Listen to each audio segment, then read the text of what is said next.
All right. Well, Scott, I'm Susan and I'm the discussion leader, and I'm thrilled to have you with our group this evening. Thank you. Well, I'm thrilled to be here. I really appreciate the invitation. I appreciate everyone reading my work. That is absolutely, I mean, literally, it's a thrill. It's to sit here in front of a computer all these months and to have a group reading it, thinking about it, and getting to talk to you about it. It's wonderful. Thank you very much. Good. Well, as some of you may have learned, this is the sixth in your series of National Park Mysteries. Is that correct? Let's see. Canyonlands Carnage is number seven. Oh, seven. Seven. Yep. Wow. So you've been doing this for a while. Yep. Pretty much a decade at this point. Wow. So, and you live in Durango. Yes. Yeah. And so that's a pretty good place to go to national parks for a pretty good launching pad. Yeah, it's a pretty good base, and I've been here since 1971. I came here, in other words, as a child, and was fortunate to be able to come back here after my wife finished medical school, and she's been a doctor here for a long time. I've raised the kids here and have gone on to writing the mysteries. But yep, it's Durango's kind of perfectly situated for going out and seeing all these Western national parks for sure.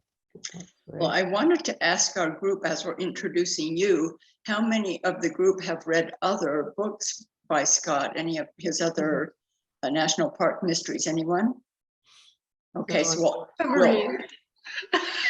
But Susan, yes. Who plans to read them all now? Since There this you one was go. so good. That's it. a good question, and so I think maybe I'll do, by way of introduction, I'm going to ask you one of the questions that I had for you, which was, how closely does Chuck's family mirror your own family? It both does and it doesn't, I guess, is the best way that I can describe that. I already mentioned that my wife is a physician, and in the series, Janelle Ortega, who is the new wife of the new spouse of Chuck Bender, my primary protagonist, I've had her kind of develop into becoming a paramedic over time in the series. Now, for you're just reading book 7 in the series, but while each book is very specifically written as a standalone for that specific park, with the idea in mind that people that are interested in a specific park are going to be able to pick up just that book and enjoy it. At the same time, the series has developed over time. And so the two daughters in the series are growing older by about a year with each book. And I've brought them along then through the series. And I have done the same with Janelle, and I've done the same with Chuck. Chuck, I hope, is a better husband now than he was at the beginning, because he was a kind of an established bachelor, is kind of how I had envisioned the series in my mind. And then he had to kind of learn how to be a better husband and a better mate, kind of over time, a better spouse to Janelle. Certainly in my case, I'm always working to be a better person and a better spouse. So it's kind of been fun to have Chuck be kind of this.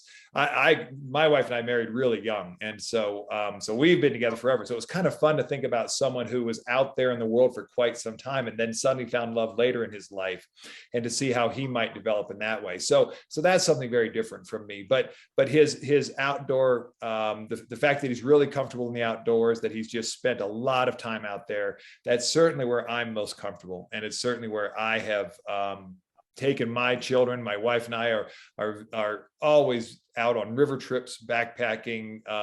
She very specifically chose the emergency medicine route or specialty, so that she can be a shift physician and then have chunks of time off. And so we've done, a whole bunch of outdoor activities with our children. And then I've done it since I was a young person here in Durango myself. So that piece of Chuck is certainly something that I wanted to add to the books. Every book, I take the reader into a backcountry area of the national park that the book features, because 95% of people who visit the national parks don't have the opportunity to get off the pavement, to get away from the pavement. They look out at these beautiful vistas, But I want to be able, so I'm kind of thinking in terms of an armchair quarterback or whatever, someone that's reading about a sport while they're sitting at home. I want to provide the same experience for people who may not be able to get into the backcountry of these parks. And so that's certainly part of something that I've shared with Chuck. The big difference I'll tell you about my family and myself and this series is that I was, for about 20 years, my primary vocation was raising our two sons, because my wife's an emergency physician. She was the one both making the living and working nights, weekends, holidays, all that sort of thing. And so I got the opportunity, the great gig of raising a couple of boys. And I very specifically, and especially because the idea of the series is that it's a fish out of water. I mean, it's a bachelor who suddenly got a family, trying to figure that out. I thought, well, how as a writer am I going to make myself a fish out of water? And the idea was to basically give him a couple of because I thoroughly enjoyed raising a couple of boys, but the more I raised boys, the more frightened I got of what if I'd had to raise girls, because I really don't know what I'd have done. And so that both gives me excuses when I've got these two daughters in various situations, and Chuck kind of raised daughters. So it's an excuse, but it's also really fun because, as we mentioned at the outset, I've been at this now for 10 years. And I thought, okay, if this series does go somewhere, I'm going to be with it for a while. And what would be fun to do? Well, I get to, at least in my mind, raise a couple of daughters, which is what I did not get to do. So are your kids out of the house now, or? Yes, they're well out of the house. Yeah, I've got a 28-year-old and a mid-20s, 25. Yep. So, and in fact, if you look at that, when I was able to then really start the series, it was when I became much more independent as a parent. About the time that, think about it, my youngest son is 25. So it's about when he's 15, and it was like, okay, that's it. I don't want dad around anymore. That was when I then had that opportunity to really dive into fiction. I remember when our sons were first born, I thought, because I had, up until our sons were born, I was working 2 and 3 writer jobs, journalism jobs, business journalism, speech writing, business, just to pay the bills while my wife was in medical school. And so I was just working as a writer. And I thought, oh, this is going to be great. I don't have to make a living anymore because my wife's going to make a living as a physician when our first son was born. And now I get to be a writer. And 20 years later, I learned how ridiculous that idea was. I just loved raising the kids. I mean, I had a great time raising the kids. I got involved in all sorts of things that I could get involved in, local politics and on various boards and commissions around town here in Durango. I ended up on the Durango City Council at one point. I wrote 3 or 4 nonfiction books while I was raising, and my wife and I were raising our sons. Nonfiction you can just kind of dive into in pieces and do, but the dream I had that I thought I would write fiction was a complete incorrect dream. I mean, my books are very simple. I mean, you've read Canyonlands, Carnage. You can see it's a very simple. There's a template there for a mystery. That's what I think is really fun about mysteries, is that you've got a good structure. You can go forward with it and play with that structure in any number of ways. But even as structured as a mystery is, the idea of writing fiction, I have found, is not the idea, but the fact of writing fiction is so much more difficult. It is so much more challenging than I realized it would be. And it just takes everything I've got. There are just all these layers to it. And so it really took until the younger son was ready to be done with me, that I then was able to really dive into fiction in a way that I was able to create something that fortunately has been deemed adequate for publication. How long did it take you to write your first fiction, the first in the series? The first one probably took, because of false starts, trying to figure out what I was doing. I think it was about 2 years. And at that time, I say 2 years, but it was really 2 9-month chunks until our younger son left home for college, I would just write during the school days. And then in the summers, my wife would always take a month off from her job in the summer. We would always go somewhere international with our kids for a summer. And then the rest of the summer was just filled with everyone being off school and doing everything we could while the weather was good. So really it was 9 months chunks. And it took me 2 9-month chunks to get the first book in the series, Canyon Sacrifice, to the point where I could then begin to shop it around. Since then, I've tried to do one a year. And that's part of what is expected to build a series. Is the reader expects a book a year. And so you get on that one a year schedule. And I've gotten a little bit, now that I've kind of learned the process better, I'm a little better at meeting that one a year. Although as soon as I say that, I just took 18 months for the new one that's coming out next year, because I was having fun. So were you able to get an agent with your first book? I had an agent with my nonfiction.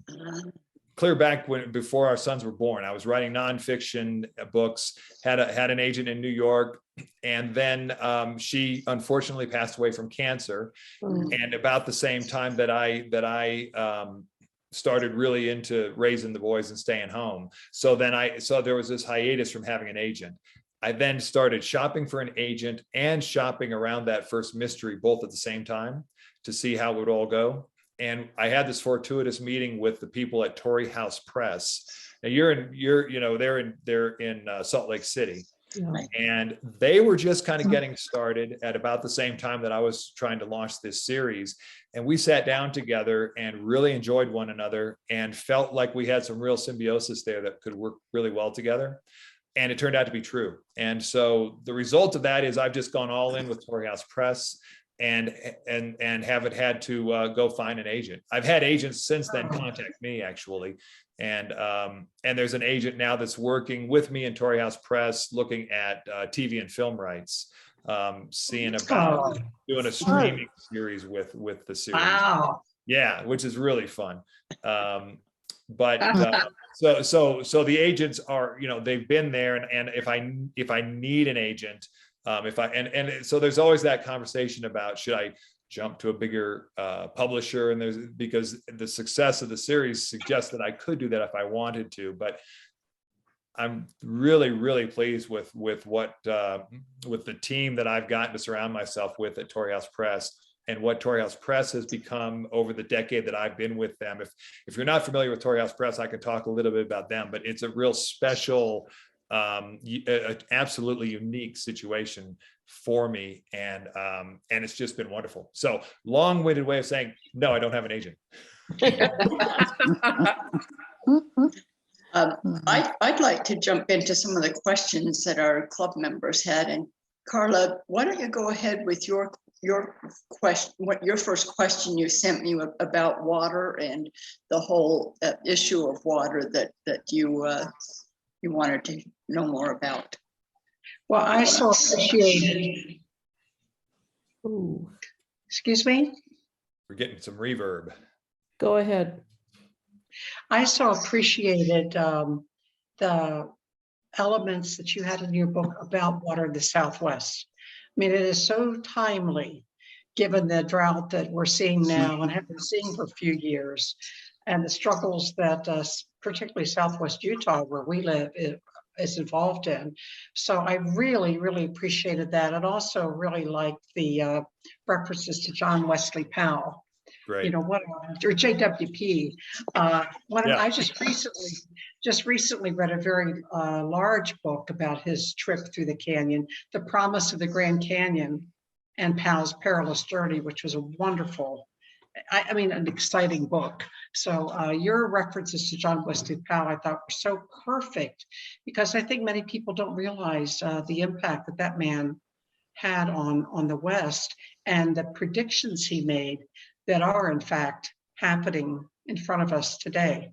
So it's really, I was very, very interested in that. But I'm wondering, given your background in the outdoors, and surely the research that you've had to accomplish to write these books, what are your thoughts? What are the odds, do you think, of renegotiating the Colorado River Compact. I mean, that is such a contentious political animal, but Right. I'd love to have your thoughts on that. Absolutely. And I can speak about it from a couple different points of view.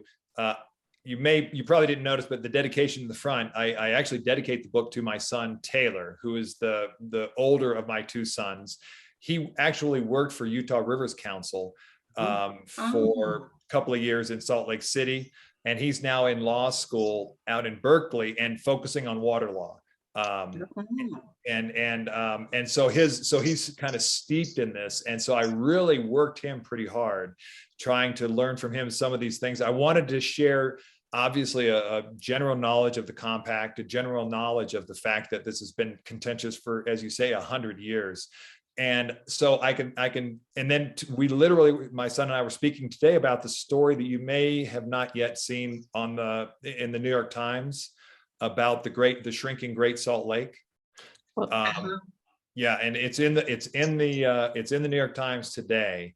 And basically it's all taught, although the Great Salt Lake shrinkage is from the Bear and the other rivers coming down out of the Wasatch Front, it's still the same basic idea. And what gets mentioned in that story is in the New York Times today, and what Taylor and I were talking about is exactly what I try to talk about literally in Canyonlands Carnage, even though it's a fiction novel, which is that, and someone uses the quote, but it's basically an alfalfa problem at this point, not necessarily a water problem.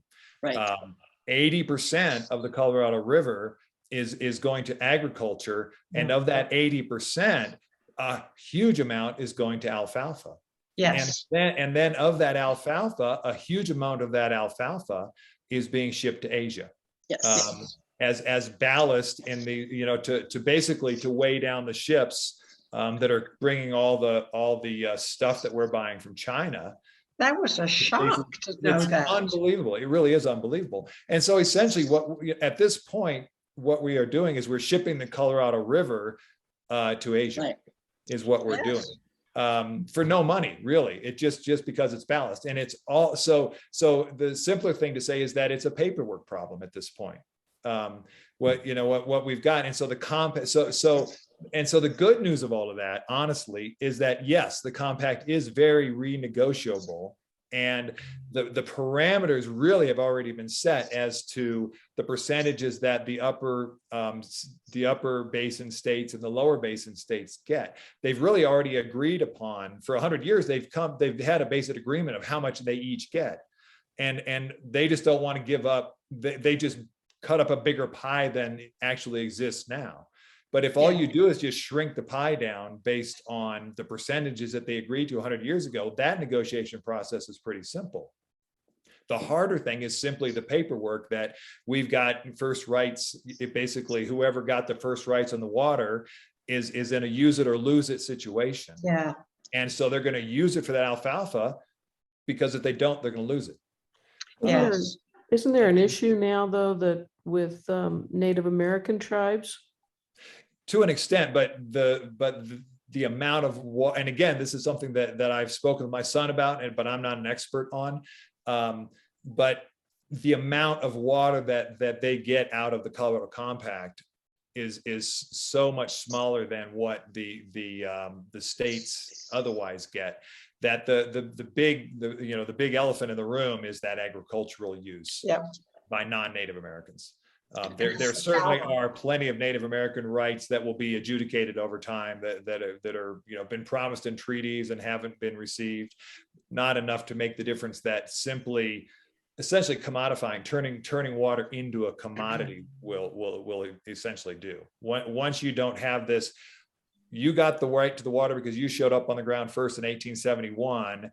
And now you either use it or it's going to be taken away from you. Once you go from that to you can sell that water and start making some money off of it, as opposed to just having to use it on your land.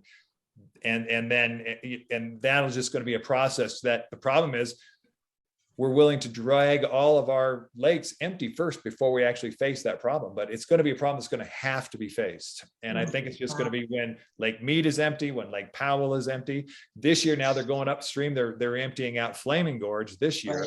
because they emptied out Blue Mesa Reservoir last year. So it's just basically, they just keep pretending it's, this the head in the sand approach. But again, that's more or less, it's just human nature. We always don't want to take care of something until it's really in our face. And a couple, 3 more years, it's going to really be in our face. I mean, they're not going to be able to make electricity anymore at Lake Powell. They just, they're going to have to suddenly say, okay, we're going to have to do something about this. And I hope that at that point, they will renegotiate the compact in a way that is workable. Yeah, I hope so. I really appreciate that element of your book. It was so timely. And it's an issue that I think, like you said, it's going to have to be addressed. But right now, agriculture is a very powerful voice. Absolutely. in politics. Absolutely. Yeah. And have been for a long time. And there's no reason they shouldn't be. It's just that if the water's gone, the water's gone. So the voices could be as loud as they want, but there will, people will have to, at that point, come to the table. And we're very, very close to that now. Yeah. Good. Thank you. Sure. And I thank you for feeling okay with that, because that's obviously, I'm working with Torrey House Press. They're a nonprofit environmental publisher in Salt Lake City. Every book takes an idea like that, like the water issue in the Colorado River that I'm dealing with regard to Canyonlands National Park and the trip down the Cataract Canyon, and each book does that. And there are mystery readers who will stumble across my books and they get frustrated by just those few pages of those sprinklings of kind of factual information throughout, and they'll be frustrated by it, but few and far between, because I think most people now recognize from my series, that's one of the goals of the series, is to share this information with folks. Yeah. I try to do it in a non-political or a non-polemical way. I just try to share this information, put it out there. And that's one of the reasons I had these 2 different competing groups going down. And I'm just trying to share what I think is just the interesting factual information about one particular issue for each national park. And I hope then by that interest, people will then be drawn to go look into it some more on their own if they so desire. And if not, if the first goal, of course, is to write a fun mystery. And so as long as they're having fun reading the mystery, great. And then I can kind of sprinkle in a little bit of the medicine with the sugar, if you use the sugar to help the medicine go down, sort of thing. Then that's certainly clearly the goal of the series. And I don't try to hide it, as you can tell. Yeah. John. Well, and that was the crux of this mystery. Sure. And that's what I try to do with each of those, with each of the books. I try to really have the true story of what I'm telling be a real integral part of the plot. Those are the stories and the books that I've always enjoyed my entire life to read my wife's a wonderful, she's a physician, she reads nonfiction, she reads the big brick biographies, and she just loves that. I need the simplest, easiest, most fun way to learn real stuff that I can possibly be given. And so I've always gravitated to mysteries and thrillers that are playing on some of the themes of us that we deal with as humans.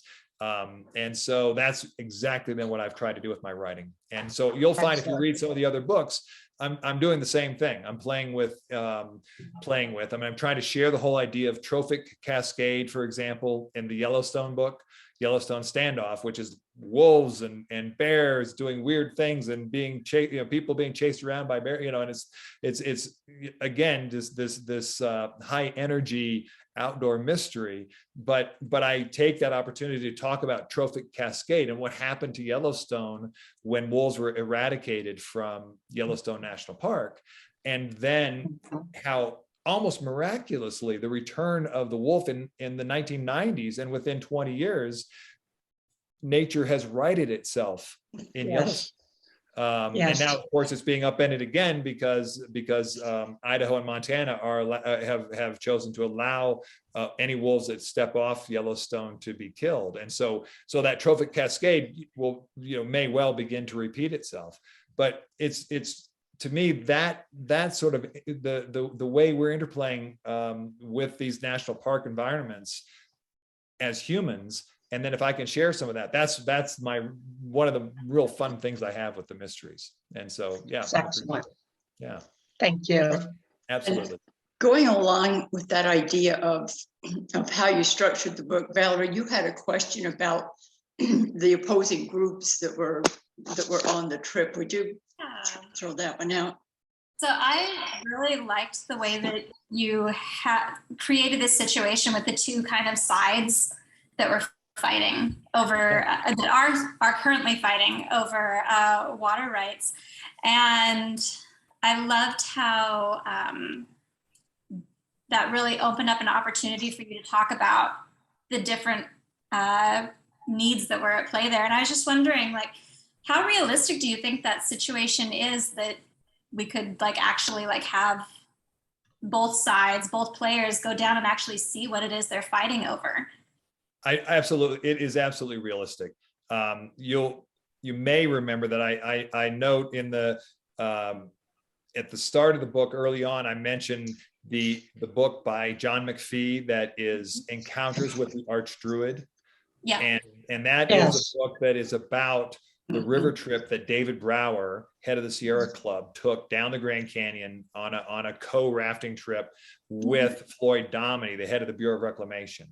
And the whole point of that river trip was for basically the two arch nemesis, the absolute polar opposites in America of dam a river versus don't touch a river, don't take a drop of water out of the river, putting them together on a raft, sending them down the beauty of the Grand Canyon, and both of them being able to converse with one another over a long period of time without the public kind of looking over their shoulders. And then John McPhee, as a journalist, came along as the fly on the wall to report on that experience. And that is something that still that does go on I can't say a regular basis, but those sorts of trips where primarily it's university organizations academic organizations that will put together that sort of thing, and they will take the right elected officials or the right people down these rivers and absolutely try to mix the people together, is something that does in fact go on. Now, of course, they don't kill each other generally.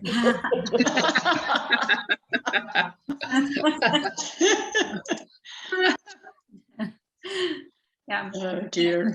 I was glad too that you brought up the mines and the way that water is so important for the mines as well. We don't really think about that as much, and that's ended up being so related to the killer, to the murderers too. So yeah. Yep. And that's what I tried to do, is to talk about all the different ways this water is it really is of tremendous value.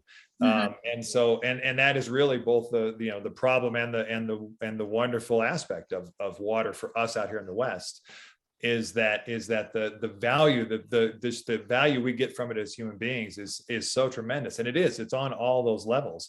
And I specifically chose the copper mines because it's really hard for all of us to sit here. I mean, I think I've got 3 lights turned on around me right now, electric lights, trying to light myself up well so you can see me. All those lights the electricity is being carried to them by copper wires. We haven't come up with anything yet better than copper wiring for bringing electricity from way off somewhere to give us these, light. If there's anything that has changed us as human beings, it's the ability to have light, at night to just continue to build our intellectual capacity. And so I chose copper for that very, very reason, that all of that mining, all of these aspects of the use of the Colorado River are tremendously beneficial to us. I mean, honestly, I think the only one is the biggest use of all, alfalfa. That's the only one that's hard to defend. It really is, which is of course why everyone throws darts at it. But the beneficial uses of water in the Colorado River are really tremendous. Thank you. A few more questions about the book itself and the structure of the book. I'll break in and say too, if anyone thinks of any other questions and you want to just raise your hand, or in addition to the ones you've already come up with, that if our conversation is engendering other thoughts or questions in your mind, feel free to jump in too. But I'm happy to. The list is really good. I got to read the list before our meeting, and there's some great questions. But just so you know, I'm happy to have this be as organic as you like in terms of other questions that may occur to you. Yeah, and I think that's great too. I had some other questions about the structure of the book and how you write the book too. Like, how do you decide who's going to be the murderer and who's going to get murdered? I mean, when you're thinking about how to put the plot together, what's your process for doing that? My process is unfortunately not as smooth as it could be, in that I always have an idea of who I want the murderer to be, who I think the murderer is going to be, or the villain. And then I will write the story in such a way that I end up telegraphing too much who the villain is. And so by the time I get to the end, then I have to kind of go back to square one. And the person I thought who was going to be the villain invariably becomes the primary suspect that all of us reading along know, because he or she is such an obvious suspect, isn't going to be the villain, because I've already blown it writing it through the first time. And then instead, then I will build in subtler clues and have a different villain end up being the villain at the end. Oh. So it takes invariably it takes two write-throughs to do it. And honestly, though, at first I used to curse myself. I think it was a terrible way to do it. But now, I mean, all I do is I read all these other mysteries by these other authors and love them. And it really does work as far as us as how our minds work when we're talking about the mystery genre, that we enjoy, I think anyway, and I've talked to plenty of other readers, I certainly enjoy the idea that, yeah, there's a really obvious suspect there. And that suspect can carry a lot of the weight in terms of providing the information of the story as everyone kind of focuses on that particular person as being the villain. And so it's very handy. It works very well to have that obvious suspect kind of carrying the load for us as we readers kind of go through the story. And it kind of gives us, we can be like, oh, okay, well, we know it's not that suspect, but we're learning a lot from that suspect about who it might be. And so that process has actually worked out very well. Now, I haven't gotten to the point, one of these days, I'm going to just have it be that. I'm just going to have it be the obvious one. And it'll be fun to see what people think of that, because I think that would also be, I think that'd be kind of cool, because it would be he or she would be so obvious that everyone would be discounted, and then they would be it at the end. I think everyone would be probably disappointed, which is why you don't do that. Yeah. It's always tempting. Oh dear. So another question about your knowledge of Cataract Canyon and river rafting. You had an awful lot of details in there that I'm thinking, okay, somebody that's crewed or been on these trips is going to look at this and either going to be really critical or say, yep, you got it right. So have you actually crewed, or you just done a lot of river trips yourself? Just done a lot of river trips myself. And basically, my wife and I were big backpacker, trekker people. We spent a lot of time overseas before we had children. My wife working in the medical field, and then also just traveling overseas. So we have trekked a great deal in the Himalayas. We've trekked and climbed mountains down in the Andes. And so we had done all of these sorts of things with backpacks on. We had never done river sorts of things, kayaking and that sort of thing. We had done glacier climbing and rock climbing and that sort of thing. But as soon as our sons were born and we were here in Durango, where there are rivers all around us, we realized if we really wanted to keep getting out in the backcountry with our children, then the rivers were the way to go. And so that was the start of exploring rivers for me. And we began doing river trips down the San Juan River, which is on the other side of Utah from you, on a regular basis, because it's a really great little mini rapid river that you can take your children on. And then we graduated to we ran the Grand Canyon rapids, and I've now oared trips through the Grand Canyon, private trips, 3 occasions now with our family. And then, of course, then we graduated also to Cataract Canyon. Cataract and the Grand Canyon rapids are very comparable. And so then I've oared Cataract Canyon a few times as well. And so it was basically, if you're taking little kids on a private river trip, you are the crew. There may be no more exhausting thing to do that I can think of. I mean, so that whole crew aspect and talking about how much work a river rafting expedition takes is certainly based on, while I haven't been on a big professional organized trip like the one I described, they're very similar. A private trip, especially down the Grand Canyon. I believe that a private trip, you've heard about the lottery and you try to get a permit to go down the Grand Canyon. So we've won that lottery 3 times. We've gone down. You're allowed to take 16 people on your group. It's a 16 to 21 day trip. And it is, I think, about as close as we as mere mortals here can get to doing what John Wesley Powell did 100 years ago. I mean, you're out there on your own. You've got group dynamics that are can become very extreme. Weather plays a real role. The rapids can be, you know, life-threatening and deadly, and so it's a real deal. And so I really wanted to share that with people in what Cataract Canyon really is like. And so that description at the outset of Chuck balling up like a cannonball to get out of that hole. Yeah. I've had friends who have done that. And that is what you do, even with your PFD, your life jacket on. You're being held down so hard that the only thing you can do is just wrap yourself up into a ball and hope that the force will push you down far enough that then your PFD will then slowly rise you back up where the downward pressure isn't taking you. That actually is what happens at the bottom of those recirculating waves. And I've been in minor instances of that myself, not obviously to that extreme, but I've spoken with people who have been in those big waves to that extreme, and that is based word for word on their descriptions of what that is like and how terrifying it is. Wow. Yeah. Doesn't sound fun at all. No. And obviously, and as I try to describe, the absolute goal is that you are completely set up so that you're not going to let that happen to you. And therefore, then obviously the idea of the book is that it shouldn't have happened to him. Everything should have been set. And it's that snapped oarlock. And then obviously we learn and we begin to understand, oh, this is part of what's going on here, that oarlock has been filed. Okay, why has it been filed? And then hopefully away we go to what hopefully is a fun and entertaining adventure as we go on down the river. Now, Marilyn, you've got a question. I was just going to comment that one of my daughters has done the Grand Canyon, and she was in charge of the food for her team of 16 or something. Right. And because she's been on so many trips, I love the detail that you put into all the things you've just described. And of course, also in the book, it was just, I just really enjoyed the detail because she never has told me any of those things. So it was great. I appreciated it.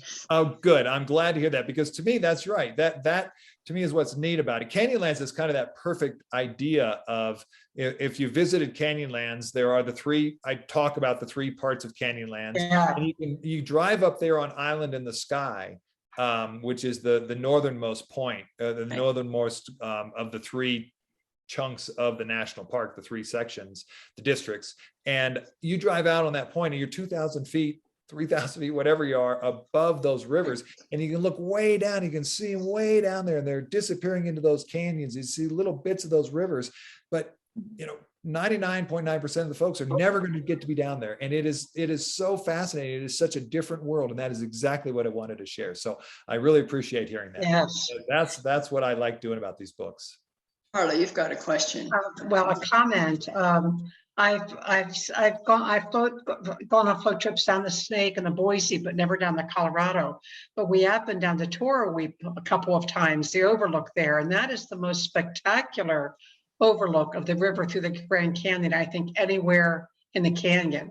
You can look down and see the falls down there and the raptors coming up on it. We actually saw 2 people get thrown out with our binoculars because we're like 3,000 feet above, looking over at Toroweep.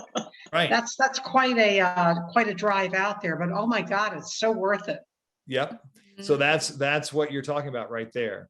And that's the drawing or the painting of Toroweep Overlook. I wondered. Yeah, I showed that to my husband. I said, that kind of looks like a stylized version of it. that's exactly Oh, what it no is. kidding. It's a great cover. Yeah. Who is your Wonderful. artist? Wow. Yeah, Who's so I'll your tell you, artist? I'll tell you the story of the covers. It's a fascinating story. But I'll back up first and say it was a bit of a debate because, of course, we're talking Right. Canyonlands here, but we've got basically the Grand Canyon Right. down below. Yeah, But yeah. the painting was so beautiful, and it captured everything we wanted, which was that idea, because we've got Right. the girls and you know, Carmelita and Rosie coming down into the canyon from up above. So we really wanted to capture some of that with the feel of the picture. So Yeah. we had some paintings that David Jonathan had done of Canyonlands country. They were all at water level, and they were like this. They were beautiful. He does beautiful work, but this feel it was that looking down, and because again, the whole idea of the mystery was that you're starting outside of the canyon, going down into the canyon. Yes. The closed room mystery, and the people kind of sitting around the campfire, bad things happening, and all of a sudden they're looking around. It has to be someone among us. That whole idea, and we felt that captured it. I'll be darned. Yeah. So that was the decision on that one, even though it's not specifically Canyonlands. The story of the covers, and I'm honestly, I believe that where we've come to with these covers has a great deal to do with the growing success of the series. We started out, and I say we because I really worked closely with the folks at Torrey House Press on this, and in terms of how we've thought about marketing the series, and how we've developed the covers and the various thinking that's gone behind them. We started with the 4 big national parks in the West, the most visited national parks, with the idea being that we wanted to present ourselves to as big an audience potential as possible in terms of people who know about the parks, are interested in the parks, and are visiting the parks.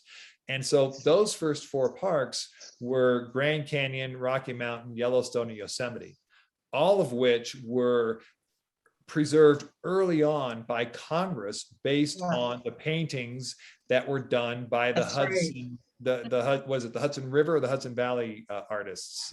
Yeah. Bierstadt, Moran, those folks.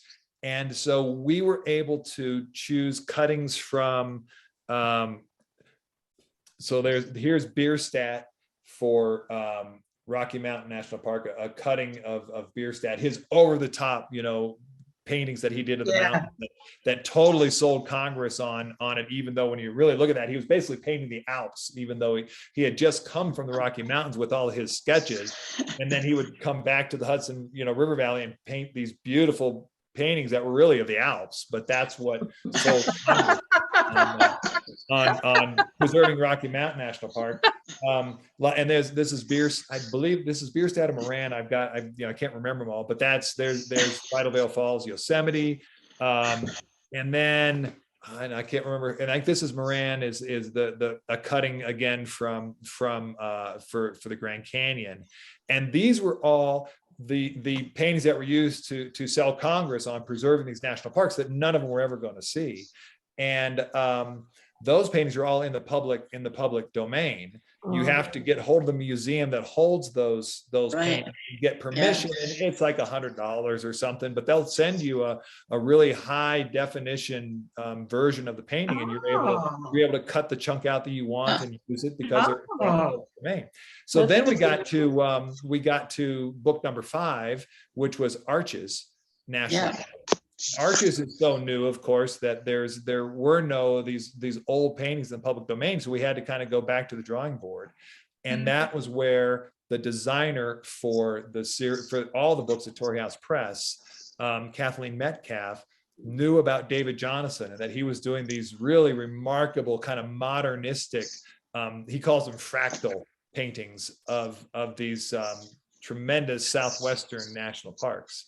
And he kind of jumped on board. I mean, his stuff is selling in Manitou galleries, in Santa Fe, and in whatever the fancy dancy gallery is in Scottsdale for thousands and thousands of dollars. But when Kathleen reached out to him, this whole thing with Torrey House Press is pretty much a labor of love for all of us. And so I mean, Kathleen Metcalf, you may recognize her last name. She's married to Peter Metcalf of Black Diamond, the guy who just just Oh, them being the CEO of Black Diamond up in Salt Lake City. She was with Patagonia with Yvonne Chenard decades ago, when Patagonia came up with the idea of, that Patagonia, that slick Patagonia catalog, where you have people send in the pictures Right. of them using the Patagonia, their fluffy jackets and stuff, out doing this stuff. And so you've got the customers out there using their stuff. That was her idea. And that's now every outdoor magazine literally on earth. That's right. What they do. She was going to figure that out. So now she's on, years past working for Patagonia. She lives in Salt Lake City. She is a complete volunteer for Torrey House Press. She designs all the covers for all the Torrey House Press books. And she found David Jonathan. David jumped on board and has just been having a ball doing this. And now he's to the point where he gets a hold of me and he says, hey, what are you writing next? Because he'll go to that park and he'll start thinking about what he needs to, what he wants to paint. I think he's already done some for Zion. What's that? I think he's already done some for Zion. Yes, I know he has done for Zion. My problem with Zion, and you guys can help me with this, I'm trying to come up with a good Z alliterative for Zion.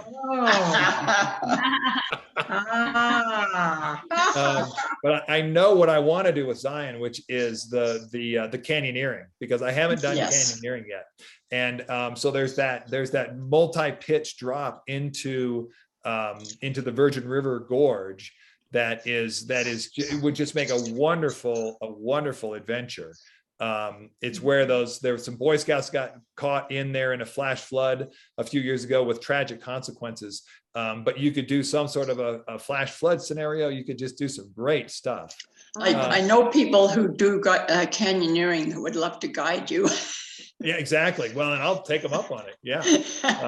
I've done some real minor canyoneering, but not to the extent that is required if you're going to do Zion Canyon and drop in. There are so many opportunities for killing people in So Zion. that's the thing.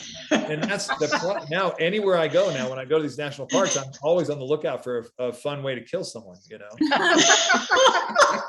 So it's because there are these kind of really neat ways you can do it, And they generally, although it's really fun with the national parks, it almost always has to do with gravity. You got heat stroke. You do have heat stroke, because honestly, I'm just starting to work on Death Valley Duel. And so that's the way. So I just sent off to the publisher Saguaro Sanction, and so Saguaro Sanction comes out next spring, and they want it a year in advance so that they can promote it to all the distributor people and all of that. So that one is now off to the publisher. Another beautiful painting called Saguaro Storm by David Jonathan is on the cover of that, with these beautiful saguaros and this purplish storm clouds. It's just gorgeous.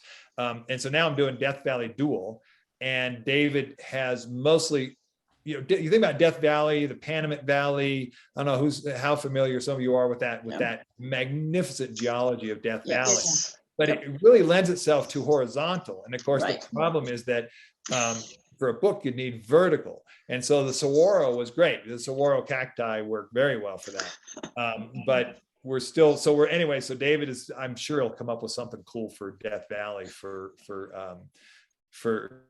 that one. But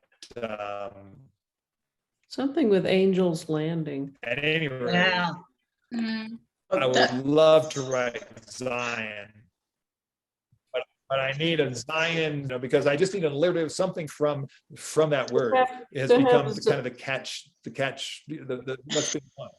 Right, but doesn't What's have that? to have Zion in the title, does it? So it'll have Zion, it'll say Zion, but then it needs to be Zion, and then I need some zinger of a second word. But does it have to be Zion or some? Because we have so many deaths at Angel's Landing. Well, you're right. That's true. So you could do something with something Angel's Landing. Angels and devils or something. Yeah.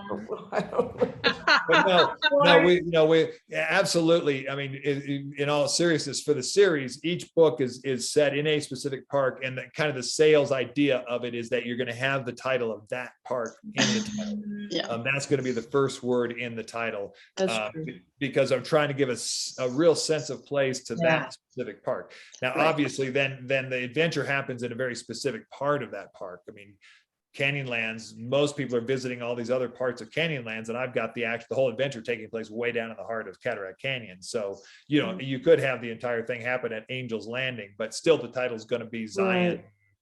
you know. Something. Yeah. So, so I've got, but yeah, I would love to do Zion. Bryce, a little small. I haven't, you know, but I love Bryce too. And so anyway, it's just really fun for me to be playing. And I'm doing a lot of the closer to home ones now because I'm so familiar with them. And I love them so much.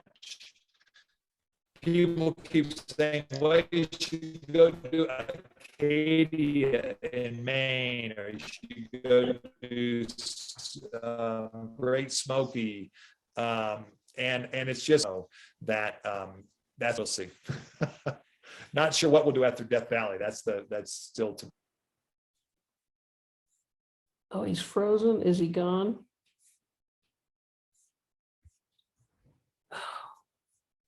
Is everybody frozen?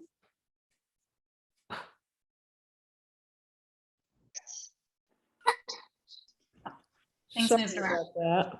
Yeah, no, just- I have been. It pulled Yeah. out. So So- what was, Yeah, my niece and my best I friend have have been been. river guides down Grand Canyon. oh, I that's figured, Shauna, that you would have been one of those people that. My friends, not me personally. hi. That's one of my little grandsons. That's good. One down, two to go. And obviously, it wouldn't surprise me at all that you folks in St. George have got plenty of kind of river people nearby or have been on trips, because again, all of us kind of in the four corner states have generally have got some connection to some of those the water sports. So Yeah, yes, in fact, Jane Whalen, who's with our local conservation group, worked with, she was an employee of Grand Canyon Dories back in the day. Yeah, Oh, he's frozen again.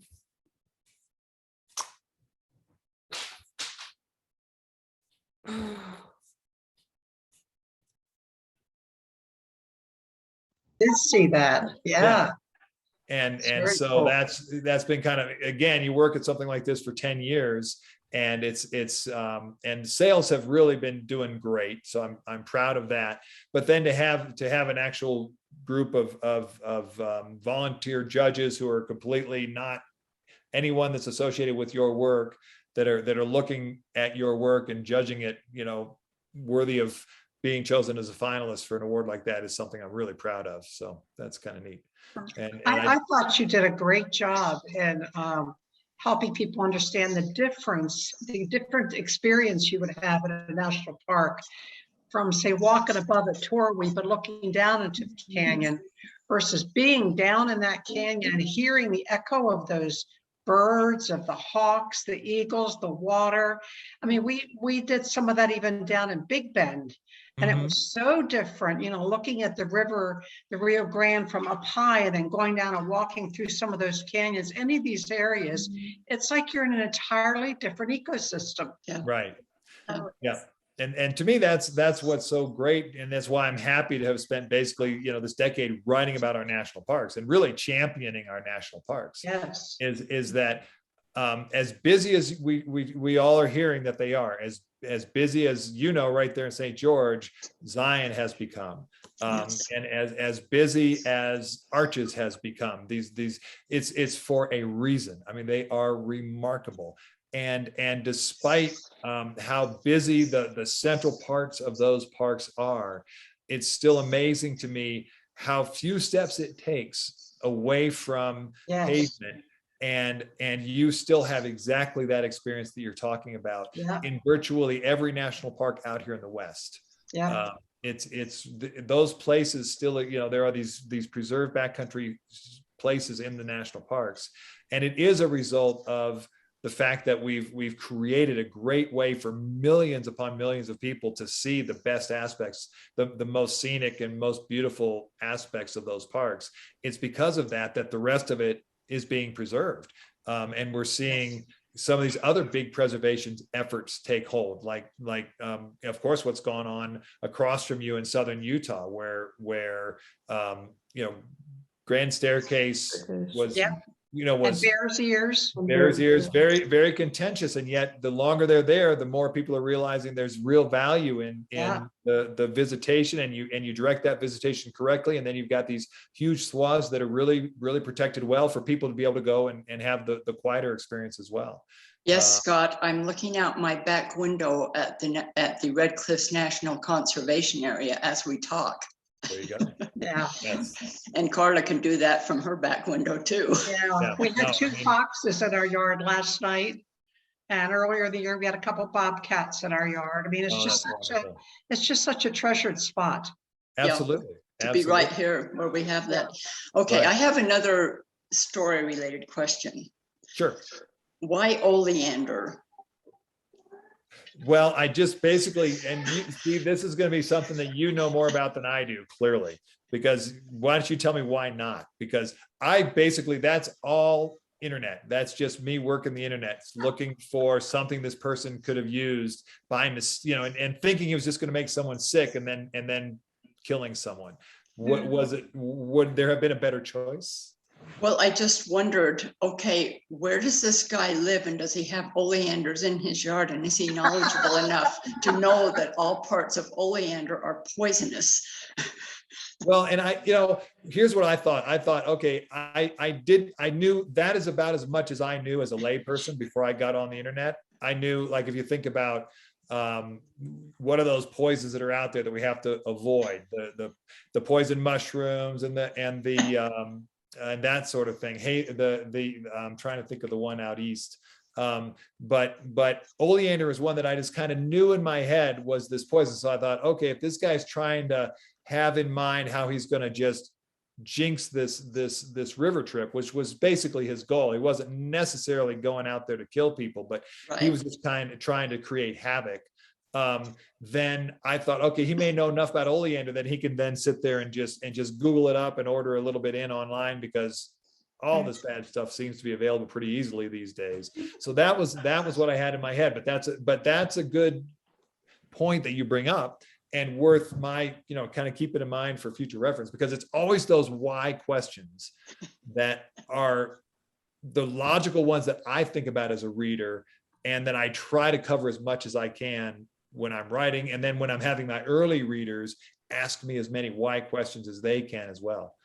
But that was one no one asked. So I'm very interested, because I saw an Indian detective story where they used oleander seeds in somebody's tea to poison them. This is in India. So in India, right? Yes, because where oleanders would be native or endemic. Exactly. And so I'm going, well, this guy must have oleanders in his yard or something and know this stuff. So I'm going, I'm not sure what. I'm a landscape architect. Okay. And so I know some plants, and I'm like, what? I'm just like, oleander. Why did he choose oleander? There's got to be a lot of other things you could use to just. It was interesting, because I did spend some time on it, and that was kind of the best that I came up with, and because it's fairly well known, it's so I knew people would kind of recognize it for its poisonous qualities. And what I had in my mind was, okay, he could just Google it and order some in. It's kind of what I had. He knew enough to bring a file along, because he was going to file the Orlock. He was up to no good from the beginning, right? Before he got on the river. But yeah, I 100%.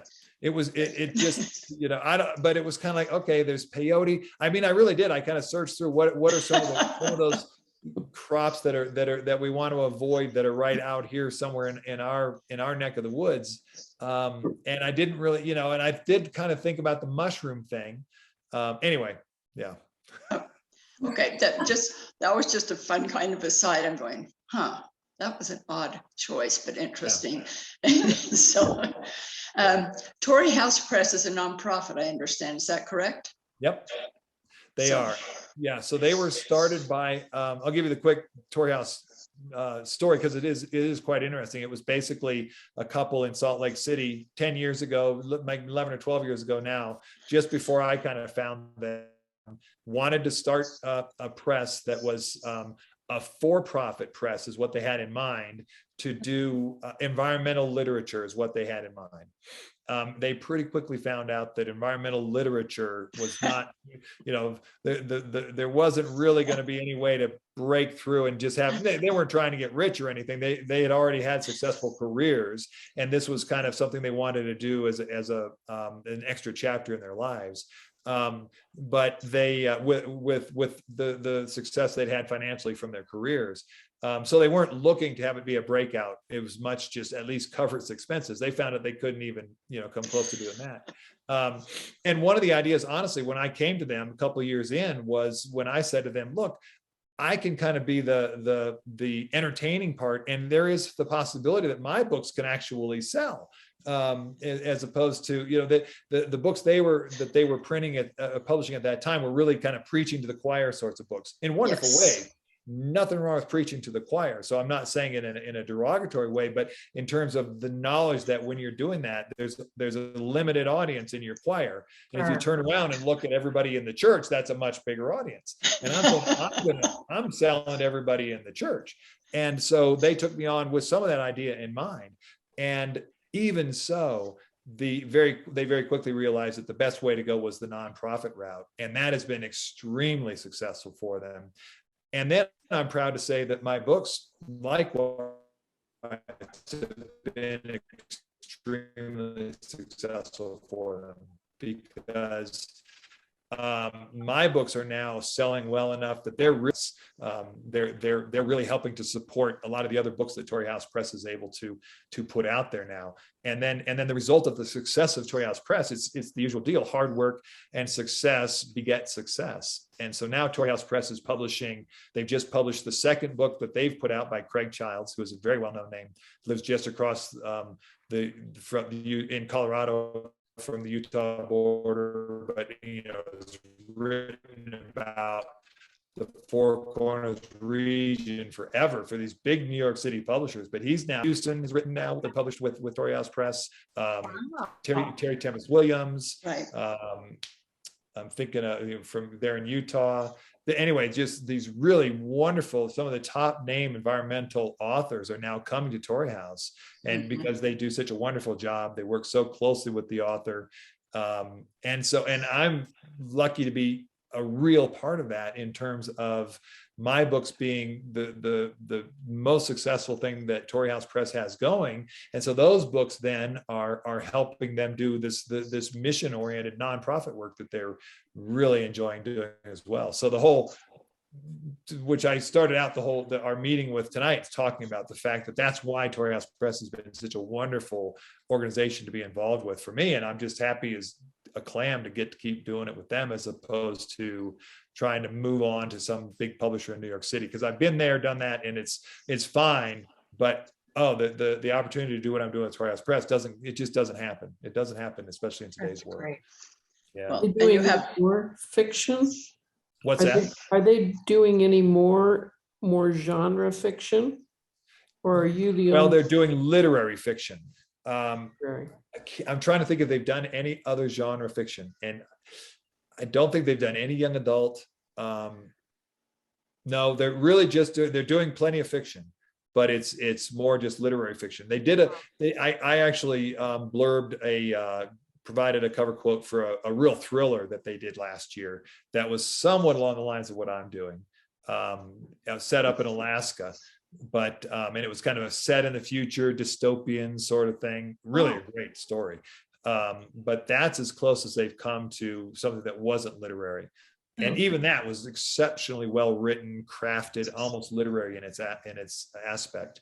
But for the most part, they're doing literary fiction and then environmental nonfiction. Right. Kind of, I think probably about a 50-50 split. And I'm really the shiny eye candy for them over here. I'm kind of my own little thing for them. Well, we have gone a few minutes over time but it's been such a delight having you with us, Scott. It's wonderful for me, believe me. yeah, this is great, and such a nice shout out to Torrey House Press too as part of the discussion. So that's great. Yeah, they're worthwhile. I mean, and they do.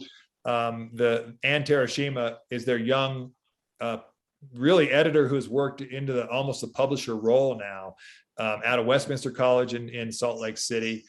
She's brilliant, and she's basically now taken from Kirsten and Mark are the two who really founded the press, Mark Bailey and Kirsten Johanna Allen.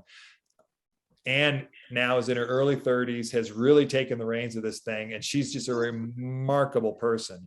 And then she's got three others working with her at Torrey House Press, and they're just a remarkable organization that you know, again, 10 years of hard work, but it's really been fun to watch. And she edits my work now, and she's just brilliant. It's just amazing to see these people who just grow into themselves.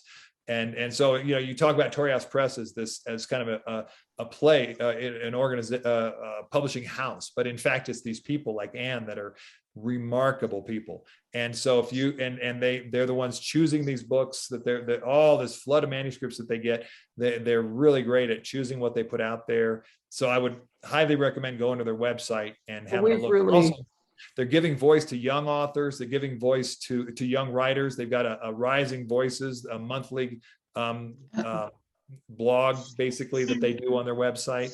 They're giving lots of voice to Native American writers now. They're using their nonprofit status to be able to do writing workshops with young Native American writers. Wow. It's just all these sorts of aspects that in 10 years that they've been able to start doing. And it's wonderful that my kind of play, fun, entertainment books are able to help engender as well. So Good job. yeah, it's really great. I mean, it really is. So I can't recommend looking at their books and kind of we've been impressed. Your fancy from them. We've been impressed with all the books that we've carried of theirs, and yeah. we've done several events with Torrey sure. House Press authors. Yeah. I think it's time for us to close up. Thank Yes, you very much, Rob. Senior citizen bedtime. Absolutely. Yep.